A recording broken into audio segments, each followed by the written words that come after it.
¿Qué tal, muchachos? En este tutorial que estamos por iniciar, vamos a volver a retomar este tema que hemos estado abordando en clase sobre la resolución de problemas por medio de estos 5 pasos, de los cuales vamos a empezar a explicar cada uno de ellos. El paso número 1, como ya lo habíamos visto, es plantear el problema. Es este problema que nosotros necesitamos darle resultados. En este caso, este ejemplo nosotros ya lo realizamos en clase, que es calcular el promedio de las 3 calificaciones parciales, reportarle al alumno si está exento o no exento de acuerdo con el promedio obtenido de sus evaluaciones. Algo muy importante en este paso número 1, que es el planteamiento del problema, es que ustedes razonen, reflexionen qué es lo que se está solicitando. Si se está solicitando una suma, si se está solicitando un promedio, si se está solicitando una multiplicación, si el problema es mostrar un resultado u otro, o mostrar un resultado y aparte mostrar uno más. Entonces es muy importante que en este primer punto ustedes reflexionen qué es lo que se está solicitando, ¿de acuerdo?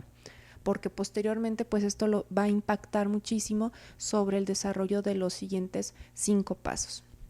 Bueno, en el paso número 2 nosotros encontramos el análisis, en donde, como lo podemos observar aquí, encontramos que se divide en 3 etapas, que son la entrada, el proceso y la salida. De esta forma ya se les había explicado que se aborda como si fuera un lenguaje natural, de tal forma que ustedes lo tienen que explicar de una manera bastante descriptiva, detallada, como ustedes le quieran llamar, en donde sería conveniente que ustedes se familiarizaran con una serie de verbos que les pudieran ayudar, ¿no?, a recordar qué es lo que se tiene que hacer en cada una de estas 3 etapas. Por ejemplo, en entrada, nosotros les proponíamos que utilizaran el verbo de obtener. En este caso, de acuerdo al problema que acabamos de plantear, yo necesito obtener el valor de la primera calificación, necesito obtener el valor de la segunda calificación y necesito obtener el valor de la tercera calificación para poder realizar el promedio, ¿no? En este caso, en proceso, un verbo que les puede ser de ayuda es el de calcular. Yo debo de calcular el promedio de las 3 calificaciones y posteriormente otro verbo que nos pudiera ayudar en proceso es comparar si el resultado obtenido de estas calificaciones es mayor o igual a 9. En este caso, igual o mayor a 9, porque el 9 nosotros lo determinamos como la calificación que determina si el alumno está o no está exento. Otro paso, que es la salida, nos muestra un verbo que es el demostrar, que aquí en este caso nos dice que debe demostrar 2 cosas.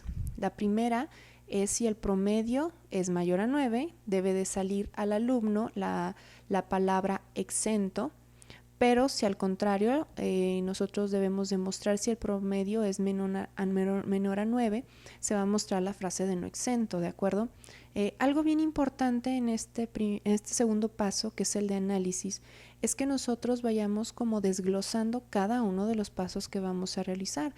En este caso, entrada, necesito 3 valores. En proceso necesito hacer 2 diferentes procesos, uno que es calcular el promedio y otro es comparar el promedio para saber si vamos a arrojar si es exento o no es exento. Y en este caso, en el salida, precisamente van a ser 2 salidas, porque de acuerdo al resultado que obtengamos en proceso, se le va a mostrar al alumno si está exento o no está exento, ¿de acuerdo?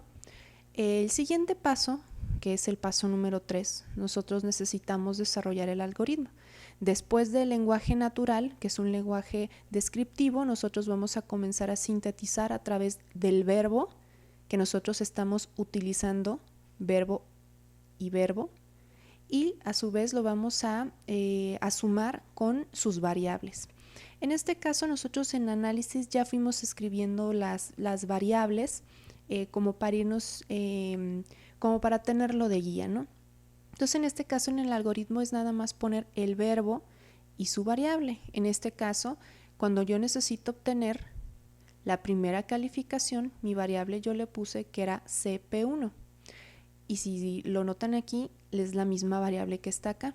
Algo que ya hemos platicado en clase es que la variable puede ser lo que ustedes quieran. A lo mejor puede ser nada más X1, Z1, C1. En este caso yo lo estoy nombrando con CP1, ¿no? Calificación parcial 1. La variable ustedes pueden determinar cómo quieren que aparezca y es completamente válido, ¿no?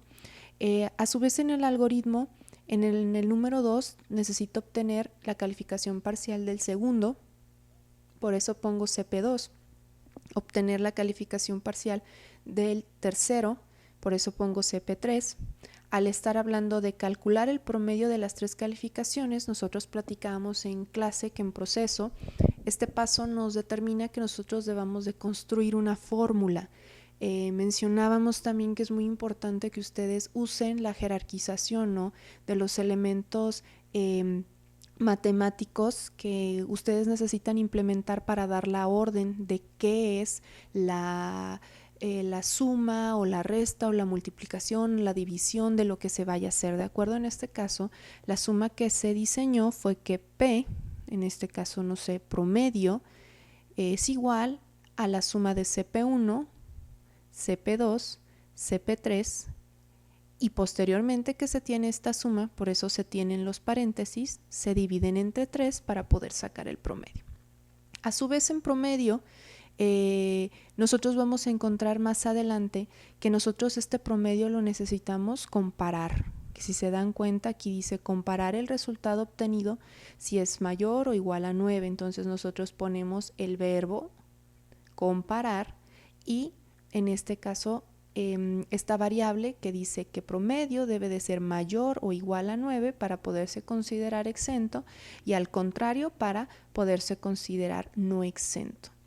A su vez, los últimos 2 pasos dice mostrar, en este caso, exento, si obviamente la calificación es mayor a 9, y mostrar no exento, pues si la calificación es menos de 9. Algo que es bien importante como para que ustedes vayan teniendo una secuencia lógica que me gustaría hacer como la siguiente puntualización es el hecho de que yo aquí tengo el verbo obtener, mi variable, este es 1, y lo pongo aquí, 1. Obtener CP2, obtener CP2, obtener CP3, obtener CP3. Me paso a proceso, calcular, fórmula, comparar, variable, comparar, variable, mostrar exento, mostrar no exento y mostrar no exento. Fíjense cómo en el algoritmo son exactamente el mismo número de verbos y el mismo número de variables. Debe de tener una secuencia lógica, ¿de acuerdo? Y como ya se les había mencionado, en este caso en un algoritmo necesariamente se debe poner al final fin de algoritmo para dar a entender que los pasos han sido suficientes. En el paso número 4, que es el diagrama, en este caso, en las siguientes clases nosotros les vamos a enseñar a manipular el siguiente software, que es el DFD, en donde se crean diagramas de flujos. En este caso yo ya tengo mi diagrama de flujo hecho y lo tengo ya montado aquí en mi Word y quiero que se den cuenta de igual forma en lo siguiente. Todas estas variables que tengo aquí son variables que son exactamente iguales a las que tengo yo en mi diagrama de flujo. Es bien importante que ustedes aprendan cuál es el significado de cada uno de los símbolos de un diagrama de flujo, saber cuál es la forma de un símbolo de entrada para saber que ahí va ubicada la entrada. A su vez, cuál es el símbolo de un proceso o cuál es un símbolo de toma de decisión o cuál es un símbolo de salida y cómo nosotros le podemos dar el símbolo de fin, de salir a este diagrama de flujo. Algo importante que también no voy a abundar mucho en lo del diagrama de flujo porque ya aparte que lo vimos en clase, definitivamente es el paso más sencillo y a su vez nada más se representa a través de símbolos y variables. Vuelvo a hacer la misma reflexión que hace un momento les decía. Si yo aquí tengo 3 entradas, ¿cuántas entradas necesito tener en el diagrama de flujo? 1, 2 y 3. Si yo aquí tengo un proceso, que en este caso es mi fórmula, ¿cuántos procesos y fórmulas voy a tener? nada más 1. Si yo aquí tengo un elemento de una variable de toma de decisiones, ¿cuántas símbolos y variables de decisiones voy a tener? 1. Si tengo una y 2 salidas, ¿cuántas salidas debo de tener? 1 y 2. Este punto pues es de lógica y es para que ustedes vayan llevando una secuencia, porque es muy posible que a lo mejor algunos otros problemas que vayamos a ver sean un poco más elaborados o que se tengan que hacer más cosas a la vez, y el hecho de que ustedes vayan llevando el control, cuántas entradas tienen en el análisis, cuántas entradas tienen en el algoritmo, cuántas entradas tienen en el diagrama y así sucesivamente con proceso y salida, deben de ser exactamente el mismo número, ¿de acuerdo? Bueno, en este caso nosotros ya explicamos los primeros 4 pasos que hemos visto hasta el día de hoy en clase, y posteriormente vamos a ver lo que es la construcción del pseudocódigo. Entonces espero que con esta explicación nos quede como todavía muchísimo más claro sobre estos primeros 3 pasos que son bastante sencillos para poder resolver nuestros problemas que posteriormente vamos a seguir trabajando.